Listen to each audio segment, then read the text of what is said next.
શું સવારમાં તમારા પાસે ટાઈમ ન હોય અને બાળકોને કંઈ ટેસ્ટી એવું લંચ બોક્સમાં આપવું હોય તો ના લોટ બાંધવો કે ના વણવાની ઝંઝટ. બહુ ટેસ્ટી એવા વેજીટેબલ પરાઠા પણ કહી શકો કે વેજીટેબલ પુડલા પણ કહી શકો બનાવીશું.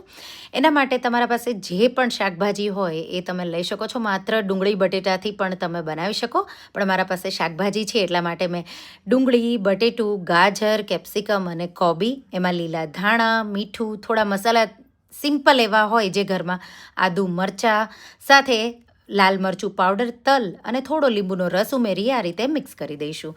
ડિટેલ રેસીપી મેં ટાઇટલ પાસે માપ સાથે આપેલી છે. થોડો અમથો ઘઉંનો લોટ ઉમેરી દઈશું, મિક્સ કરી દઈશું અને પછી થોડું પાણી આ રીતે ઉમેરી અને આવું થીક એવું જાડું બેટર બનાવીશું.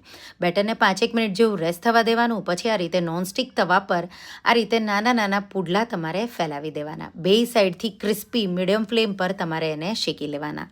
આ રીતે શેકાઈ જાય એટલે ક્રિસ્પી એવા પરાઠા બાળકોને લંચ બોક્સમાં આપો કે સવારે નાસ્તામાં ચટણી કે ટમેટો કેચઅપ સાથે ગરમા ગરમ સર્વ કરો. રેસીપી એકવાર જરૂરથી ટ્રાય કરજો. તમે વારંવાર બનાવશો